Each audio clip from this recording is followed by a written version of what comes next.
Popularity for you کے معزز دوستو، میں ہوں محمد طیب اور آپ تمام دیکھنے اور سننے والوں کو السلام علیکم۔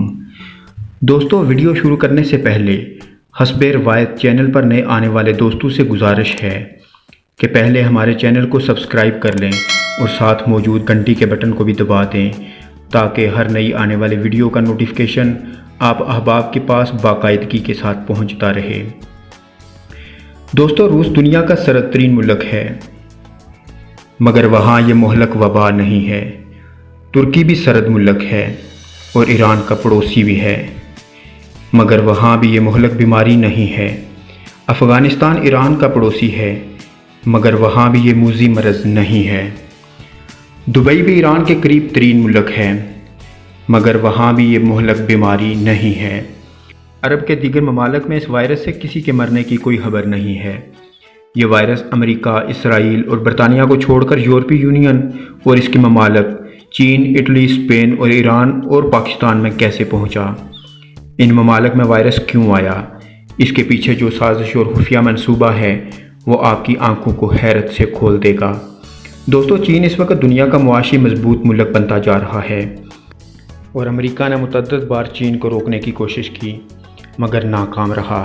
امریکہ اس پوزیشن میں بھی نہیں تھا کہ وہ چین سے جنگ کر سکے، لہٰذا اس نے افغانستان سے نکلتے ہی دنیا کی توجہ اس وائرس کی طرف مبذول کروا دی۔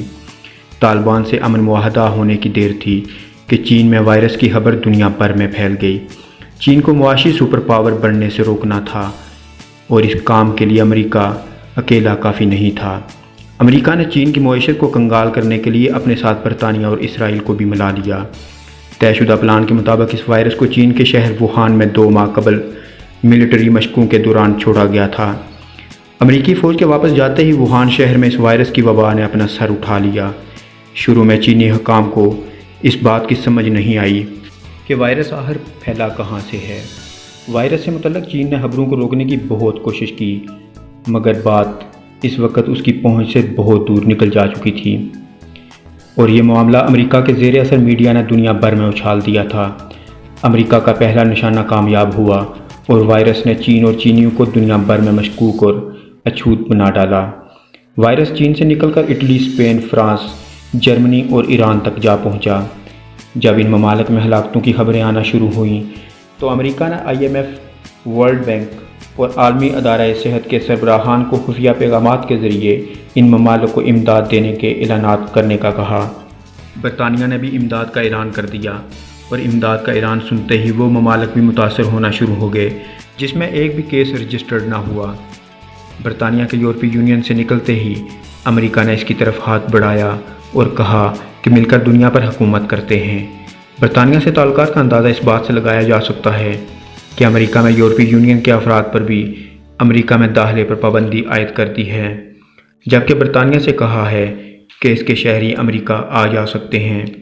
دوستو، 2019 کے آخر تک اعداد و شمار کے مطابق چین دنیا کے 124 ممالک کے ساتھ تجارتی طور پر منسلک ہو چکا تھا اور اس کی بنائی ہوئی پروڈکٹس ان 124 ممالک تک پہنچ رہی تھیں، جبکہ 2019 کے آخر میں امریکہ کا تجارتی رابطہ صرف 56 ممالک تک محدود تھا۔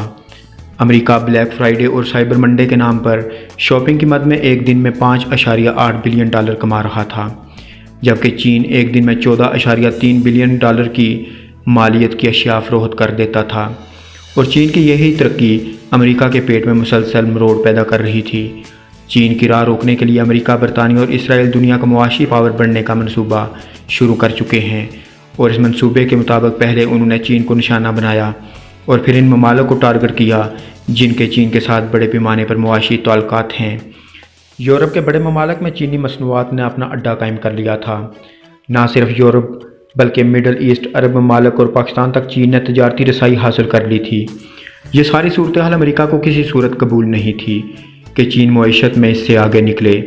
اب حالات یہ ہیں کہ امریکہ نے ساری دنیا کو امداد کا لالچ دے کر وائرس زدہ بنا ڈالا ہے اور خود آج دعائیہ تقریبات کا دن منانے کا اعلان کر دیتا ہے۔ امریکہ نے چین کو ننگا کرنے کے لیے میڈیا کا سہارا لیا اور دنیا کو بتایا کہ چین سے کچھ بھی نہیں لینا ورنہ وائرس سے مر جاؤ گے۔ اب دنیا کا ہر ملک، ہر شہری چین سے ایک پیسے کی بھی چیز لینے کا نہیں سوچ رہا، بھلے وہ مفت میں ہی کیوں نہ ملے۔ ایران چونکہ پہلے ہی سے امریکہ اور اسرائیل کے نشانے پر تھا تو اس کو مزید کمزور کرنے کے لیے اس وائرس کا سہارا لیا گیا۔ اب آگے پاکستان بچتا تھا جہاں چین کی کھربوں ڈالر کی سرمایہ کاری چل رہی تھی۔ حکومت نے آؤ دیکھا نہ تاؤ دیکھا پورے پاکستان کو بند کر دیا۔ نتیجہ یہ ہوا کہ ہمارا تمام تر دار و مدار چینی مصنوعات پر تھا اور وہ آنا بند ہو گئی، اور جو کاروبار چین کی مصنوعات پر چل رہا تھا وہ ٹھپ ہو کر رہ گیا۔ پیارے دوستو، وائرس کی افواہوں نے نہ صرف چین کو متاثر کیا بلکہ پاکستان میں سی پیک پر کام کرنے والے افراد، انجینئرز اور کمپنیاں چینیوں سے بھاگنے لگیں۔ دنیا کو سوئی سے لے کر ایٹم بم دینے والے چین کی حالت ایسی ہو گئی ہے کہ وہ دنیا سے ماسک بھیجنے کی درخواست کر رہا ہے، اور یہی امریکہ چاہتا تھا کہ چین ایسی حالت میں آ جائے کہ وہ آگے نہ نکل سکے۔ امریکہ نے عراق، ایران اور شام کی جنگ میں کھربوں ڈالر ضائع کیے اور کہیں بھی کامیابی نہیں ہو پائی۔ لگاتار جنگوں کے بعد امریکہ اس نتیجے پر پہنچا کہ اب ایسی جنگ لڑی جائے جس میں ایک بھی امریکی فوجی نہ مرے اور ہم دنیا پر راج کریں۔ آج امریکہ افغانستان سے بھی نکل چکا، عراق میں بھی چند سو فوجی ہیں اور شام میں چند درجن۔ سالوں سے لڑی جانے والی ان جنگوں کا نقصان امریکہ کو کس طرح پورا کرنا تھا، اور یہ خسارہ پورا کرنے کے لیے اسے تجارت کا سہارا لینا تھا، لیکن چین اس کے آگے پہاڑ کی طرح کھڑا تھا، اور یہاں پر چین سے جنگ اسلحے سے نہیں بلکہ دفاع سے لڑنی تھی، اور بالآخر امریکہ چین سے لڑے بغیر ہی اپنی جنگ جیت گیا، اور اس نے محض 1 مہینے میں ہی چین جیسے معاشی ریچھ کو پاؤں کے بل بٹھا دیا۔ اب منصوبے کے مطابق آنے والے دنوں میں امریکہ، اسرائیل اور برطانیہ دنیا میں اپنی مصنوعات کو بیچیں گے، اور چین جب تک اپنے پاؤں پر کھڑا ہوگا تب تک وہ ان سب کے نیچے لگ چکا ہوگا۔ امریکہ نے پوری منصوبہ بندی کے ساتھ چین کا معاشی گہراؤ کیا، اور اس سلسلے میں اس نے سعودی عرب، قطر اور کویت جیسے ممالک کو بھی استعمال کرتے ہوئے ڈرایا کہ کسی کو بھی اپنی طرف نہ آنے دو ورنہ مارے جاؤ گے، اور اب حال یہ ہے کہ خانہ کعبہ شریف کا طواف تک بند کر دیا ہے۔ پیارے دوستو، یہ وائرس شاید اتنا خطرناک نہ ہو، مگر اس وائرس کی آڑ میں چین کے خلاف جو پروپیگنڈا کر کے چین کو گندا کیا گیا ہے وہ وائرس سے بھی زیادہ خطرناک ترین ثابت ہوا ہے۔ یہ صورتحال ایسے ہی ہے کہ کسی گاؤں میں اگر عورت کے ساتھ زیادتی ہو جائے تو پورے گاؤں سے خبر نکل کر 10 دیہاتوں تک پہنچ جاتی ہے، اور نتیجہ یہ نکلتا ہے کہ وہ عورت نہ گھر کی رہتی ہے اور نہ گھاٹ کی۔ یہی حال امریکہ نے چین کے ساتھ کیا ہے۔ اب چین کی موجودہ حالت بالکل اسی عورت کی طرح ہے جس سے دنیا کا ہر ملک بھاگ رہا ہے، حتیٰ کہ چین کا قریبی دوست پاکستان بھی چین سے اس وبا سے بچنے کے لیے کنارہ کشی کر رہا ہے کہ بھائی دور رہو، حالات نازک ہیں۔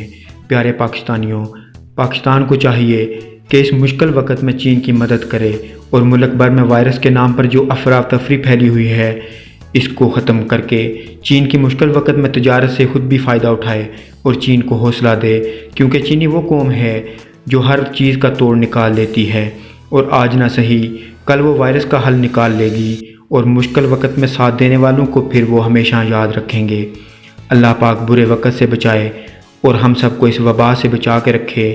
انہی الفاظ کے ساتھ میں اجازت چاہوں گا۔ اللہ حافظ۔